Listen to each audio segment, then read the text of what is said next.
Video के नीचे दिए हुए इस लाल रंग के सब्सक्राइब बटन को दबाइए और जुड़ जाइए पवन सिंह न्यूज चैनल से, ताकि आपको पवन सिंह से जुड़ी हर खबर मिलती रहे बिल्कुल फ्री।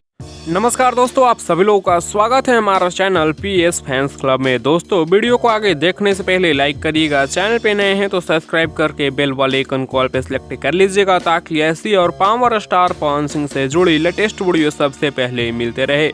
दोस्तों, बता दें कि पावर स्टार पवन सिंह जी का सुपर डुपर हिट गाना हरी हरी ओढ़नी यूट्यूब पे तहलका जारी है। जहां दोस्तों गाना बहुत ही जल्द 100 मिलियन व्यूज क्रॉस करने वाला है क्रॉस यूट्यूब में। और दोस्तों, आप लोगों के जानकारी के लिए बता दें कि गाना का रील्स बहुत ही जल्द 1 मिलियन होने वाला है। जी हाँ दोस्तों, आप लोगों के जानकारी के लिए बता दें 8,24,000 से ज़्यादा रील्स बन चुका है इस गाने पे, जिसका स्क्रीनशॉट आप लोग स्क्रीन पर देख पा रहे होंगे। हरी हरी ओढ़नी गाने पे 8,24,000 से ज़्यादा रील्स बन चुका है, जिस गाने में डिम्पल सिंह जी थी पवन सिंह जी के साथ में, और अनुपमा यादव गाई है पावर स्टार पवन सिंह जी के साथ में। DRS म्यूजिक पे गाना रिलीज किया गया है, आप लोग एक बार जरूर देखिएगा। और बहुत ही जल्द ये गाना ग्लोबल टॉप में नंबर 1 वीडियो में भी आने वाला है। सो आप लोगों का क्या है कहना, आप लोग अपना राय नीचे कमेंट्स में दीजिएगा। इस वीडियो में इतना ही, मिलते हैं नेक्स्ट वीडियो में नए अपडेट के साथ। बने रहिएगा आप हमारे चैनल पीएस फैंस क्लब के साथ। ऐसी और लेटेस्ट वीडियो के लिए चैनल को सब्सक्राइब करके जुड़ जाइएगा चैनल के साथ।